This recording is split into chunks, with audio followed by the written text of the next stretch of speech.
மத்தேயு எழுதின சுவிசேஷம் 21ஆம் அதிகாரம் 2வது வசனத்தை வாசிங்க. உங்களுக்கு எதிரே இருக்கிற கிராமத்துக்கு போங்கள். போனவுடனே அங்கே ஒரு கழுதையையும் அதனோடே ஒரு குட்டியையும் கட்டியிருக்க காண்பீர்கள். அவைகளை அவிழ்த்து என்னிடத்தில் கொண்டு வாருங்கள். பொதுவா நல்லா கவனிச்சு பார்த்திருக்கீங்களா? கொஞ்சம் நல்லா கவனிச்சு பாருங்க. கழுதைய கட்டி போடவே மாட்டாங்க. பார்த்திருக்கீங்களா? ரோட்ல போகும்போது கழுதை சாதாரணமா என்ன செய்யும்? மெஞ்சிட்டே இருக்கும். அப்படியே கொஞ்சம் பாதுகாப்பா வைக்கிறவங்க 2 காலை கட்டி போட்டிருப்பாங்க. ஆனா வீட்டில் என்ன செய்ய மாட்டாங்க? கட்டி போடவே மாட்டாங்க. கட்டி போடுற கழுதை எது தெரியுமா? வீட்டுக்கிட்ட ஒரு கழுதையை கட்டி போட்டிருப்பான. எந்த கழுதையை கட்டுவாங்க தெரியுமா? கர்த்தருக்கென்று கொடுக்குகிற கழுதையை தான் கட்டுவாங்க. எந்த கர்த்தருக்கென்று கொடுக்கிறதுனா, நியாய பிரமாணத்தின்படி எல்லா தலையீற்றிலும் முதற் பேரானது யாருக்கு கொடுக்கணும்? கர்த்தருக்கு கொடுக்கணும். நியாய பிரமாணத்தின்படி எல்லாத்துடைய முதலும் கொடுக்கணும். ஆடு மாடு எதெல்லாம் முதல்ல, இப்ப நீங்க தசமாங்க கொடுக்குறீங்கல்ல, அதோடைய விஷயம் என்னன்னா, சம்பளம் வந்த உடனே, இன்னைக்கும் அந்த மாதிரி ஆட்கள்லாம் இருக்காங்க, ரொம்ப ஆண்டவருக்காக கேர்ஃபுல்லா இருக்கிறவங்களா இருக்காங்க. அதாவது சம்பளம் வந்த உடனே முதல்ல எடுத்து என்ன பண்ணுவாங்க? எடுத்து ஒரு கவர்ல போட்டு தசமாகத்தை எடுத்து வச்சிருவாங்க. இன்னொரு குரூப்லாம் இருக்கு, செலவு பண்ணிட்டு அடுத்த கடைசி வாரம் பார்த்துக்கலான்ற குரூப்பும் இருக்கு. ஆனா இன்னைக்கும் உண்மையா வந்த உடனே அதை ஒரு கவர்ல போட்டு எடுத்து முன்னாடி வைக்கிறவங்க இருக்காங்க. இந்த பழக்கம் எங்கிருந்து வந்துச்சுன்னா, நியாயப்பிரமாணத்துல இருந்து வந்துச்சு. நியாயப்பிரமாணத்துல என்ன சொல்லுதுன்னா, எந்த ஒரு விஷயத்திலையும் ஃபர்ஸ்ட் தலையீற்றை யாருக்கு கொடுக்கணும்? ஆண்டவருக்கு கொடுக்கணும். ஆனா அந்த காலத்துல கழுதை என்பது இருக்கிறதுலயே ப்ரீஷியஸ், இருக்கிறதுலயே ரொம்ப முக்கியமானது சொத்து. அதை வச்சுதான் கணக்கு பண்ணுவாங்க. இப்ப நமக்கெல்லாம் ஒரு காலத்துல ஆடு மாடு வச்சு சொத்து கணக்கு பண்ணுவாங்க. இப்ப இருக்கிறவங்களாம் வீடு லேண்ட் வச்சு கணக்கு பண்றாங்க. கொஞ்சம் பேர் நகையை வச்சு கணக்கு பண்ணுவாங்க. இருக்கு இல்லையா? இப்ப அப்படி பண்றவங்களா இருக்காங்கல்ல. ஒரு காலத்துல எதை வச்சு நம்ம கணக்கு பண்ணுவோம்ல, அதே மாதிரி பழைய ஏற்பாட்டு காலத்துல கழுதையை வச்சு கணக்கு பண்ணுவாங்க. நீங்க யோசிச்சு பாத்தீங்கன்னா தெரியும். சவுல் ஒரு கழுதை காணாம போச்சுன்னு சொல்லி என்ன பண்ணாராம்? ஊரா தேடி போனாராம். ஒவ்வொரு ஊரா தேடி. இன்னைக்கு ஒரு கழுதை காணோம்னா அவளை தேடுவோமா நம்ம? ஒரு கழுதை காணோம்னா. ஆனா அன்னைக்கு அவர் என்ன பண்ணாராம்? ஒவ்வொரு ஊரா தேடி போனாராம். அந்த அளவுக்கு. இப்ப யோபு பத்தி சொல்லும் பொழுதும் கழுதைய ஒரு கணக்கா சொல்லுவாங்க. இவ்வளவு கழுதை அவர்கிட்ட இருந்துச்சு. பார்வோன் ஆபிரகாமுக்கு வெகுமதிகளை கொடுக்கிறான்னு சொல்லும் போது இவ்வளவு கழுதைகளை கொடுத்தான் அப்படின்னு இருக்கும். ஆனால் அன்னைக்கு கழுதைங்கிறது கிஃப்ட், கொடுக்கக்கூடியது. ராஜா ஒருத்தனுக்கு வெகுமதி கொடுக்கிறாரு, எதை கொடுக்கிறாரு? கழுதையை கொடுக்கிறார். அப்படி கழுதைதான் அன்னைக்கு ப்ரீஷியஸா இருந்துச்சு. அப்படி இருக்கும் பொழுது அந்த கழுதையின் தலையீற்றிலும் என்ன கொடுக்கணும்? ஆண்டவருக்கு கொடுக்கணும். ஆனால் கர்த்தர் நம்ம கிட்ட எதிர்பார்க்கிறது எப்படி எதிர்பார்க்கிறாருன்னா, எதையும் துக்கத்தோடோ விசனத்தோட கொடுக்க வேண்டாம் என்று கர்த்தர் நினைக்கிறார். நம்ம கொடுக்கும்போது எப்படி கொடுக்கணும்? உற்சாகத்தோடு மனரம்யமாய் சந்தோஷத்தோடு கர்த்தர் கொடுக்கணும். எதை கொடுத்தாலும், அது ஆஃபரிங் கொடுத்தாலும் சரி, அல்லது பொருட்கள் கொண்டு கொடுத்தாலும் சரி, அல்லது ஊழியத்துக்கு பிள்ளைகளை கொடுத்தாலும் சரி, எப்படி கொடுக்கணும்? சந்தோஷமா கொடுக்கணும். அப்ப ஆண்டவர் பார்க்கிறாரு. இப்ப கழுதையை கொடுக்க சொன்னா இவன் என்ன செய்ய மாட்டான்? கொடுக்க மாட்டான். கொடுக்கும்போது ஒரு சிலர் கொடுக்க மாட்டான். அப்படியே கர்த்தருக்கு பயந்து கொடுத்தாலும் எப்படி கொடுப்பான்? துக்கத்தோடு கொடுப்பான். ஐயோ கழுதையை கொடுக்குறோமே. ஆண்டவர் என்ன நினைக்கிறாரு? அப்படி கொடுக்க வேண்டாங்கிறாரு. கொடுக்கும்போது எப்படி கொடுக்கணும்? சந்தோஷமா கொடுக்கணும். அதனால ஆண்டவர் பார்த்தாரு, இவன் கழுதையை என்ன செய்ய மாட்டான்? சந்தோஷமா கொடுக்க மாட்டான். அதுக்கு ஒரு வேலை ஒண்ணு பண்ணாரு. வாசிங்க, யாத்ராகமத்தின் புஸ்தகம் 13ஆம் அதிகாரம் 13வது வசனத்தை வாசிங்க. கழுதையின் தலையீற்றை எல்லாம் ஒரு ஆட்டுக்குட்டியால், கழுதையின் தலையீற்றை எல்லாம் ஒரு ஆட்டுக்குட்டியால் மீட்டுக் கொள்வீராக. அதோட அர்த்தம் என்ன அப்படின்னு கேட்டா, கட்டப்பட்ட கழுதை அது, கர்த்தருக்கு கொடுக்கப்பட வேண்டிய கழுதை. ஆனா அதை என்ன பண்ணிருக்கிறாங்க? புடிச்சு கட்டி வச்சிருக்கிறாங்க. இது பலியாக்கப்பட வேண்டியது, ஆனால் கொடுக்கப்பட முடியாது. பலியாக்கிறதுக்கு அந்த ஓனர் சம்மதிக்கல. அவர் கொடுக்க இஷ்டப்படல. அப்படியே கொடுத்தாலும் துக்கமா கொடுப்பாரு. இப்ப கர்த்தர் பார்க்கிறாரு, அந்த கழுதையின் தலையீற்றை மீட்கிறதுக்கு எதை கொடுக்கணும்? ஒரு ஆட்டுக்குட்டியே கொடுக்கணும். இப்ப இயேசு சொன்னார், எதிரே இருக்கிற கிராமத்துக்கு போங்கள். போன உடனே அங்கே ஒரு கழுதையும் அதுல ஒரு குட்டியையும் கட்டியிருக்க காண்பீர்கள். அவைகளை அவிழ்த்து கொண்டு என்னிடத்துல வாருங்கள். இப்போ இவர் யாரு? இவர் தான் அந்த ஆட்டுக்குட்டி.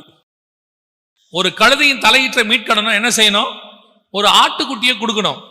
இப்ப இவர் சொல்றாரு, அந்த கழுதையை அவிழ்த்துக்கிட்டு வா. இனி அது கட்டப்பட வேண்டியதில்லை, இனி அது பலியாகப்பட வேண்டியதில்லை. அதற்கு பதிலாக பலியாக போகிற ஆட்டுக்குட்டி நான் தான். அதற்கு மாற்றாக இப்ப இவர் அந்த கழுதையின் மேல் ஏறி எங்கே வராரு? எருசலேமுக்கு வர்றாரு. அவருடைய அர்த்தம் என்ன? கழுதை மீட்கப்பட்டது. எருசலேமுக்கு இயேசு எதுக்கு போறாரு? பலியாரத்துக்கு போறாரு.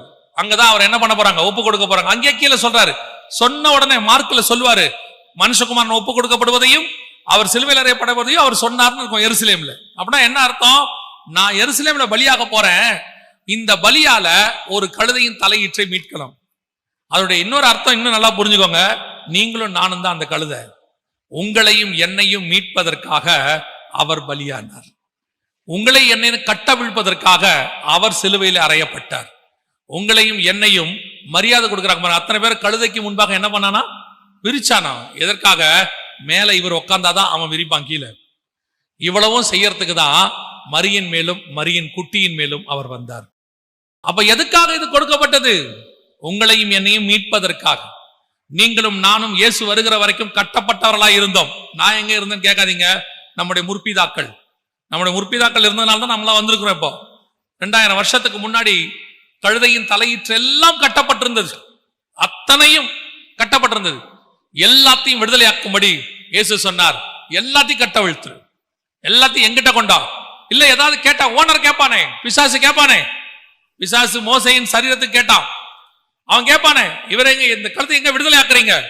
தைரியமா சொல்லு, இதற்காக ஒரு ஆட்டுக்குட்டி பலியாக போகிறது. இந்த ஆட்டுக்குட்டியை பலியாய் கொடுத்து அந்த கழுதையை விடுதலையாக்கினார். நீங்களும் நானும் இயேசுவின் பலியால விடுதலையாகி இருக்கிறோம். அதனாலதான் அடுத்து எருசலேம் கொள்ள சிலுவை சுமக்க போறாரு, கழுதைக்குட்டியை விடுதலையாக்குறார். அப்ப மூணாவது இந்த பவனியோடைய அர்த்தம் என்ன? ஏன் நாம் இதை இன்னைக்கு பண்றோம் அப்படின்றதா?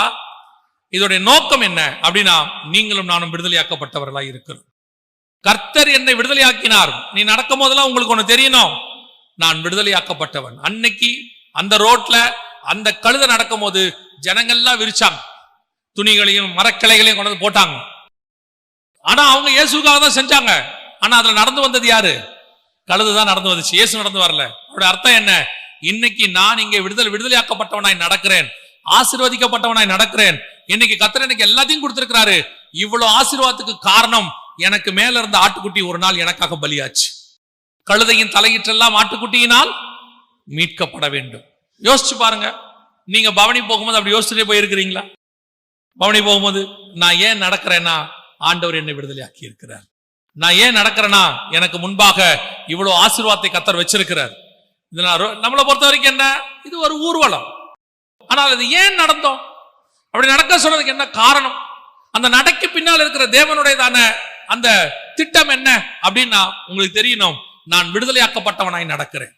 ஒரு காலத்துல கட்டப்பட்டவனாய் இருந்தேன், இயேசு என்னை விடுதலையாக்கி இருக்கிறார். அடுத்த பவனி போகும்போது உங்களுக்குள்ள இந்த எண்ணம் வரணும், இந்த செய்தி பேசணும். ஆண்டவரே, நான் இப்படி நடந்து போறேன்னா, உங்களுக்கு தெரியுமா, இதே இந்தியாவில் நீங்க நடக்க முடியாத காலம்லாம் ஒண்ணு இருந்துச்சு. ரோட்ல நடக்க முடியாத காலம் ஒண்ணு இருந்துச்சு. எல்லாரும் நடப்பாங்க, நம்ம ஓரமா நிக்க வேண்டிய காலம் ஒண்ணு இருந்துச்சு. எல்லாரும் செருப்பு போடுவாங்க, நம்ம செருப்பு போட முடியாத காலம் ஒண்ணு இருந்துச்சு. எல்லாரும் சட்டை போடுவாங்க, நம்ம சட்டை போட முடியாத ஒரு காலம் இருந்துச்சு. கர்த்தர் இன்னைக்கு மிஷனரிகளை அனுப்பி அவர் நம்மை ஆவிக்குரிய விதத்தில் விடுதலை ஆக்கினார். மிஷனரிகள் வந்து சட்டப்படி நம்மளை விடுதலை ஆக்கினார்கள். இன்னைக்கு தைரியமாய் நாம் நடந்து கொண்டு இருக்கிறோம். எவ்வளவு பெரிய ஆசீர்வாதம் இது! நமக்கு மேன்மை தெரியுதா? இப்ப இருக்கிறதுலயே என்னன்னா, இந்த மேன்மை தெரியாத கூட்டத்துல நீங்களும் சேர்ந்துகிட்டு இருக்கிறோம். எவ்வளவு ஆசீர்வாதம்! ஒரு 50-100 வருஷத்துக்கு முன்னாடி நீங்களும் நானும் ரோட்ல நடக்க முடியாத சிச்சுவேஷன் இருந்துச்சு. இதே ஒரு 100-150-200 வருஷத்துக்கு முன்னாடி பாத்தீங்கன்னா, மிஷனரிகள் வரதுக்கு முன்னாடி உங்களுக்கு எனக்கு எதுவுமே இல்லாம இருந்துச்சு. ஆனால் இன்னைக்கு படிப்பு, இந்த ஆசீர்வாதம் எல்லாம் ஆண்டவர் அவர்களை அனுப்பி கொடுத்திருக்கிறார். அப்ப நாம எவ்வளவு நன்றி அறிதல் உள்ளவர்களா இருக்கணும். நடக்கும்போது நம்ம இருதயத்துல என்ன வரணும்? நீங்கள் நானும் நம்ம தலைவருக்காக சாக வேண்டாம், ஆனா நன்றி இருதயம் வேணும்ல. நடக்கும்போது சொல்லணும்ல, கர்த்தர் என்னை விடுதலையாக்கி இருக்கிறார், கர்த்தர் என்னை ஆசீர்வதிச்சிருக்கிறார், கர்த்தர் என்னை மட்டுமல்ல, கழுதையின் தலையீற்றெல்லாம் என் குடும்பத்தை, என் பரம்பரையை கர்த்தர் விடுதலையாக்கி வைத்திருக்கிறார். அல்லேலூயா! இதுதான் தீர்க்க தரிசனம் உரைக்கப்பட்ட 2வது மிக முக்கியமான சம்பவம் நடந்தது.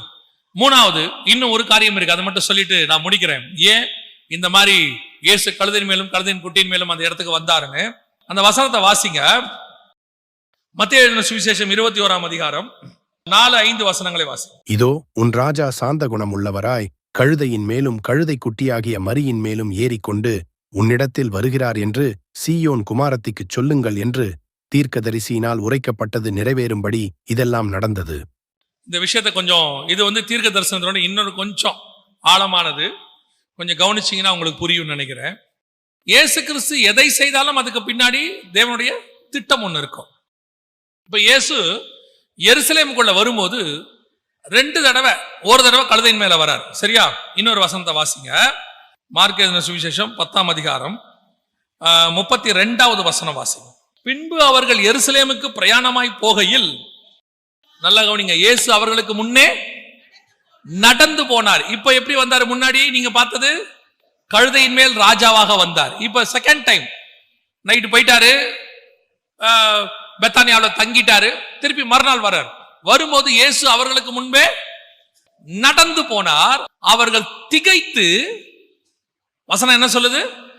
திகைத்து பயத்தோட பின்னாடி போனார்கள். இவர் கூட தானே 3 வருஷம் நடந்திருக்கிறான், எல்லா இடத்திலும் இவர் கூட தான் அவன் நடந்திருக்கிறான். அப்புறம் எதுக்கு இப்ப மட்டும் அவர் எருசலேமுக்குள்ள நடந்து போறாரு? முன்னாடி போறாரு. பின்னாடி போற சீஷன் பார்த்து என்ன செய்யறான்? திகைக்கிறான். ரெண்டாவது பயப்படுறான். அப்படி என்னங்க நடந்துச்சு? இயேசு நடந்து போனார், அவ்வளவுதான் இருக்கு. அப்படின்னா என்ன அர்த்தம்? இந்த இடத்துல 2 முக்கியமான விஷயத்தை இயேசு செய்யறார். இதே எருசலேமுக்குள்ள ஒரு தடவை கழுதையோடு கூட நுழைகிறார், கழுதையின் மேல வர்றாரு. ஒரு தடவை நடந்து உள்ளே வர்றார். கழுதையின் மேல வரும்போது அவரை ராஜா வாழ்க அப்படின்னு சொன்னாங்க. அதே நேரத்துல நடந்து வரும்போது சீஷர்கள்லாம் அவரை பார்த்து திகைத்து பயந்தார்கள். இது எதற்கான அடையாளம் அப்படின்னு கேட்டீங்கன்னா, இயேசு கிறிஸ்து என்பவர் ஒரு மிக முக்கியமான ஆளுக்கு அடையாளமா இருக்கிறார் அப்படின்னு சொல்லி எபிரேயர்ல வாசிக்கிறோம். எபிரேயருக்கு நிருபத்துல 7ஆம் அதிகாரத்துல 15வது வசனம் வாசிக்கிறோம். அல்லாமலும் மெல்கிசேதேக்குக்கு ஒப்பாய் வேறொரு ஆசாரியர் எழும்புகிறார் என்று சொல்லியிருப்பதினால் மேற்சொல்லியது மிகவும் பிரசித்தமாய் விளங்குகிறது. அவர் மாம்ச சம்பந்தமான கட்டளையாகிய நியாயப்பிரமாணத்தின்படி ஆசாரியராகாமல், நீர் மெல்கிசேதேக்கின் முறைமையின்படி என்றென்றைக்கும் ஆசாரியராயிருக்கிறீர் என்று சொல்லிய சாட்சிக்குத் தக்கதாக அழியாத ஜீவனுக்குரிய வல்லமையின்படியே ஆசாரியரானார். அப்ப மெல்கிசேதேக்கின் முறைமையின்படி இயேசுதான் அந்த அடையாளத்துல இருக்கிறார்னு வசனம் சொல்லுது. மெல்கிசேதேக்கு என்பதற்கு 2 அர்த்தம். எங்க? அதே 7ஆம் அதிகாரம் 2ஆம் வசனம். இவனுக்கு ஆபிரகாம் எல்லாவற்றிலும் தசமபாகம் கொடுத்தான். இவனுடைய முதற்பேராகிய மெல்கிசேதேக்கு என்பதற்கு நீதியின் ராஜா என்றும், பின்பு சாலேமின் ராஜா என்பதற்கு சமாதானத்தின் ராஜா என்றும் அர்த்தமாம். 2 பார்ட் இருக்கு அதுல. ஒன்று நீதியின் ராஜா, இன்னொன்னு சமாதானத்தின் ராஜா. இந்த 2ம் சேர்ந்ததுதான் ஒரு மெல்கிசேதேக்கு. அதற்கு ஒப்பாய் தான் இயேசு. இந்த 2ஐயும் பிரதிபலிக்கிற 2 ராஜாக்கள் இருந்தாங்க பழைய ஏற்பாட்டுல. ஒன்னு தாவீது, இன்னொன்னு சாலமோன். சாலமோன் சமாதானத்தின் ராஜா, தாவீது நீதியின் ராஜா. இதே எருசலேம் நகரத்துல தாவீது எப்படி வந்தார்னு வசனம் சொல்லுவோம். வாசிங்க 2 சாமுவேலின் புஸ்தகம் 6ஆம் அதிகாரம் 13-14 வாசிங்க.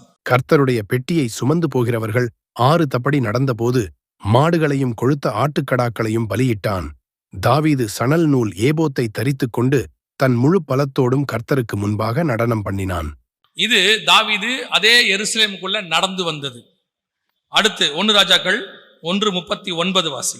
ஆசாரியனாகிய சாதோக்கு தைல கொம்பை கூடாரத்திலிருந்து எடுத்துக்கொண்டு போய் சாலோமோனை அபிஷேகம் பண்ணினான்.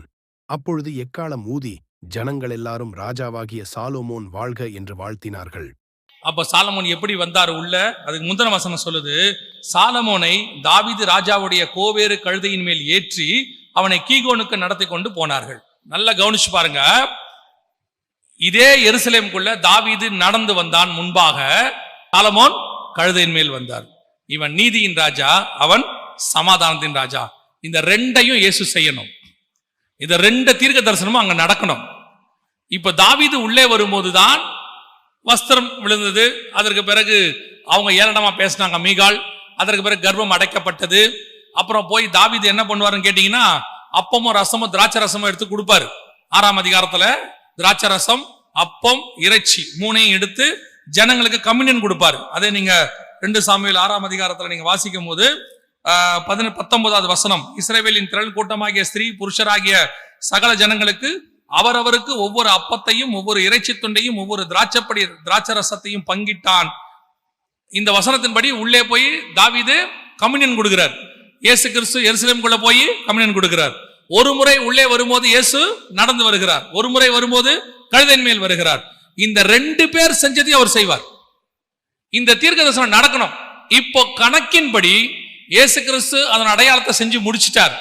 இன்னும் உங்களுக்கு தெளிவா சொல்லணும்னா, இயேசு ஆசாரியனாக தாவீது பாத்தீங்கன்னா ஏபோத் வஸ்திரம் தரித்துன்னு இருக்கும். அதே 6ஆம் அதிகாரம் 14வது வசனத்துல தாவீது சணல் நூல் ஏபோத்தை தரித்து கொண்டு, சணல் நூல் ஏபோத்துங்கிறது ஆசாரியன், ஆசாரியன் போட வேண்டிய ட்ரெஸ்ஸை தாவீது போட்டுக்கிட்டு எருசலேமுக்குள்ள நடந்து வந்து அவர் கம்யூனியன் கொடுக்கிறார். இதே காரியத்தை இயேசு செய்கிறார். அவர் ராஜாவா இருந்தாலும் ஆசாரியனாய் வந்து கம்யூனியன் கொடுத்தார். இன்னொரு முறை கழுதையின் மேல ராஜாவாக உள்ளே வருகிறார். இதோட அர்த்தம் என்ன? இயேசு ஒரு முறை ஆசாரியனாய் வந்து நமக்கு பலியாயிட்டார். கழுதையின் மேல் வர்றது எதை குறிக்குதுன்னா, 2வது முறை இயேசு கிறிஸ்து ராஜாவாக வரப்போகிறார். மீண்டும் உள்ளே வந்து ராஜ்யபாரம் பண்ணுவார். சாலமோன் என்னென்னலாம் பண்ணானோ, அதாவது ராஜ்யபாரம், சமாதானத்தின் ராஜ்யபாரம், அதான் ஆயிடவர் அரசாட்சி, அதை இயேசு செய்ய போகிறார். அதைத்தான் அடையாளமாக கழுதையின் மேலும் கழுதையின் குட்டியின் மேலும். இயேசு ஏன் கழுதையின் குட்டி மேல ஏறி வரார்னா, எல்லாரும் பாருங்க, சவுல் சாமுவேல் அபிஷேகம் பண்ணுவார், தாவீது சாமுவேல் அபிஷேகம் பண்ணப்படுவார். ஆனால் சாலமோன் மட்டும்தான் கழுதையின் மேல் ஏற்றி கொண்டு வரப்படுவார். சாலமோன் என்பது சமாதானத்துக்கான அடையாளம். இன்னும் சொல்ல போனா சாலமோன் யெகோவாவின் மகன், யெகோவாவின் வலதுகை, இப்படி நிறைய அடையாளம் இருக்கு. கர்த்தரே அவனுக்கு பேர் வைப்பார். சோ அடுத்து கழுதையின் மேலும் கழுதையின் குட்டியின் மேலும் அப்படிங்கிறதுடைய தீர்க்க தரிசனம் நிறைவேறுதல் என்னன்னா, 2வது முறை இயேசு கழுதையின் மேலும் கழுதையின் குட்டியின் மேலும் ராஜாவாக வந்தது போல இந்த உலகத்தில் ராஜாவாக வந்து ஆயிடவர் அரசாட்சியை செய்ய போகிறார். அதனுடைய அடையாளத்தை தான் இயேசு கழுதையின் மேலும் வருவாரு, நடந்து வருவார். நடந்து வருவது சணல் நூல் ஏபோத்து தரித்த தாவீது, ராஜவஸ்திரம் தரித்தவனாய் சாலமோன் நிப்பான். இயேசு மீண்டும் ராஜாவாக வரப்போகிறார். அப்ப இந்த பவனியில நீங்க செய்ய வேண்டிய 3வது காரியம் என்னன்னு கேட்டா, நாங்கள் பவனி போகிற அடையாளம் என்னவென்றால், எங்கள் தேவன் மீண்டும் ராஜாவாக வரப்போகிறார் என்று அர்த்தம். அந்த எண்ணத்தோட தான் இந்த காரியத்தை செய்யணும். இப்ப நாம இதை வெறும் சடகாச்சாரமா அடையாளமா செய்ய தொடங்கிட்டோம். இதுக்கு பின்னாடி இருக்கக்கூடிய தீர்க்க தரிசனம் எது வேதம் சொல்லுது, தீர்க்க தரிசனம் ஏன் உரைக்கப்பட்டது, இயேசு இன்னும் எந்த அரண்மனையிலும் போய் உட்காரல, ராஜவஸ்திரம் தரிக்கல. ஆனா வேதம் சொல்லுது, மீண்டும் அவர் ராஜாவாக வந்து ஆயிடவர் அரசாட்சி செய்வார்.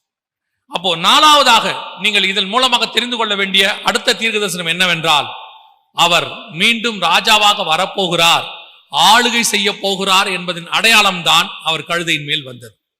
இன்னைக்கு நாம எத்தனை பேர் இயேசு வருவார்னு நினைக்கிறோம், ராஜாவா வருவார்னு நினைக்கிறோம், ஆனா ஆயத்தமா இருக்கிறோமா? நீங்க நல்லா கவனிச்சு பாத்தீங்கன்னா, எருசலேம் நகரத்தார் அத்தனை பேரும் இவர் வரும்போது யாருன்னு கேட்கிறாங்க, இவர் யாரு? ஆனா அவர் அவங்களுடைய ராஜா. அவங்க கிட்ட வந்து 33 வருஷம் ஆச்சு, அதே இஸ்ரவேல் தேசத்துல. ஆனா அங்க இருக்கிறவனுக்கு தெரியல அவர் தான் இஸ்ரவேலின் ராஜான்னு. அதே நிலைமைதான் இன்னைக்கு சபைக்கும்.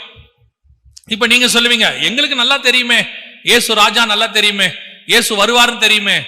வருவார்னு தெரியறது முக்கியம் இல்ல, ஆயத்தமா இருக்கிறது தான் முக்கியம். டைம் டேபிள் கொடுப்பாங்கிறது நமக்கு நல்லா தெரியும், கொடுத்தா எக்ஸாம் எழுதுறதுக்கு ரெடியா இருக்கணும், அதுக்கு பேர் தான் டைம் டேபிளை ஏத்துக்கிறது. நாம இன்னைக்கு எத்தனை பேர் வருகைக்கு ரெடியா இருக்கிறோம்? இப்போ ஒரு கூட்டம் மட்டும்தான் அவர் கூட அந்த பவனியில போச்சு. எல்லாரும் முன்னடப்பாரும் பின்னடப்பாரும் வஸ்திரம், ஒரு கூட்டம் எனக்கு தெரியாது யார் இவர், எங்கிருந்து வரார்.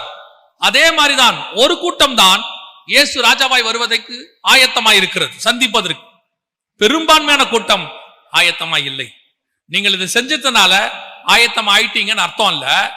இப்போ நீங்க தெரிஞ்சுக்கோங்க, இதை ஏன் செய்றீங்கன்னா, மீண்டும் இயேசு வரப்போகிறார் என்பதற்கான அடையாளமாய்த்தான் இதை செய்கிறீர்கள். இந்த செய்யும் போது உங்களுக்கு தெரியணும், நான் இயேசுவின் வருகைக்கு ஆயத்தமாய் இருக்கிறேன். நீங்க அதுக்கு ஆயத்தமா இல்லாதவங்க இதை செஞ்சீங்கன்னா, ஒரு கூட்டம் கேட்டுச்சுல்ல இவர் யார், எங்கிருந்து வருகிறார்னு, அந்த கூட்டத்துக்கும் நீங்களுக்கும் ஒப்புந்தான். ஆனா ஒரு கூட்டம் அவர் யூதர் இஸ்ரவேலின் ராஜான்னு சொன்னால, அந்த கூட்டமா நீங்க இருக்கணும்னா ஆயத்தப்பட்டிருந்தா மட்டும்தான் அந்த கூட்டம். நீங்க ஆயத்தமா இருக்கிறீங்களான்னு ஆராய்ந்து பாருங்க. நான் முடிக்க விரும்புகிறேன். 4 காரியங்கள் இயேசு கிறிஸ்து இப்படி இந்த தீர்க்கதரிசனம் நிறைவேறும்படி கழுதை மேலும் கழுதை குட்டியின் மேலும் வந்ததுக்கு அடையாளம். முதலாவதாக அவர் அறிவிக்கிறவராய் வந்தார். எல்லோருக்கும் அவர் ராஜா என்பதை அறிவிக்கிறவராய், அதைத்தான் நீங்கள் நானும் செய்யணும். இப்ப 2வது விடுதலையாக்குகிறவராக, நம்மை விடுதலையாக்குகிறவர் அவர்தான். அவர் மீண்டும் வரப்போகிறார், விடுதலையாக்க போறார்னு அர்த்தம். 3வது அவர் கழுதையின் தலையீற்றை எல்லாம் விடுதலையாக்கி தன்னை பலியாய் கொடுத்தார் என்பதற்கான அடையாளம். 4வது, நீதியின் ராஜாவாக வந்தவர் மீண்டும் சமாதானத்தின் ராஜாவாக வரப்போகிறார். அல்லேலூயா. மீண்டும் ஆயிடவர் அரசாட்சி வரப்போகிறது. அதற்கு முன்பதாக உங்களையும் என்னையும் மீட்க வருவேன் என்று இயேசு வாக்கு பண்ணி இருக்கிறார். இதற்கு நீங்கள் எவ்வளவு ஆயத்தமா இருக்கிறீங்களோ அவ்வளவு இந்த பவனிக்கு அர்த்தம் இருக்கு. இது எதுவுமே தெரியல, சர்ச்சில் இது ஒண்ணு நடக்குது, நாங்கெல்லாம் போயிட்டு வரோம், இன்னைக்கு நீங்க அப்படின்னு செஞ்சிருந்தீங்கன்னா அதனால ஒரு பிரயோஜனமும் இல்லை. அது உங்களுக்கு ஒரு நிகழ்ச்சி, அவ்வளவுதான். ஆனால் அது உங்களுக்கு பிரயோஜனப்படாது. இந்த நாளையும் தெரிஞ்சுக்கிட்டு செஞ்சா அந்த நிகழ்ச்சி உங்களுக்கு பிரயோஜனம் உள்ளதாய் மாறும். நீங்கள் ஆயத்தம் உள்ளவர்களாய் மாறுவீர்கள். ஆமென். நாம் ஜெபிக்க போகிறோம். ஜெபிக்கலாமா? கண்களை மூடுவோம். நல்ல தகப்பனே, சர்வ வல்லமையுள்ள எங்கள் ஆண்டவரே, தர்மையான நேரத்திற்காக உமக்கு ஸ்தோத்திரம். கிருபையுள்ள கரத்தில் எங்களை தாழ்த்துகிறோம். இம்மட்டும் தேவ ஆவியானவர் எங்கள் மத்தியில் அசைவாடினதுக்காக ஸ்தோத்திரம். நீர் மாத்திரம் மகிமைப்படுவீராக. ஆண்டவரே, நீர் வரும்பொழுது நாங்கள் உண்மையான பவனியிலே பங்கு பெற கர்த்தர் கிருபை பாராட்டும். 1000 பரிசுத்தவான்களோட தேவன் வரும்பொழுது நாங்களும் அதில் பங்கடைய கர்த்தர் எங்களுக்கு கிருபை பாராட்டும். அவரோடு கூட பாடு சகித்தோமானால் அவரோடு கூட ஆளுகையும் செய்வோம் என்று வேதம் சொல்லுகிறது. அப்பா, இந்த பவனி அர்த்தம் உள்ளதாக, புரிந்து கொண்டதாக, தீர்க்க தரிசனத்தின் மறைபொருளை பெற்றுக்கொண்டதாக செய்ய கர்த்தர் கிருபை பாராட்டும். உடைய மகிமை மூடிக்கொள்ளட்டும். எங்கள் ஆண்டவர் இயேசு கிறிஸ்துவின் நாமத்தில் பிதாவே.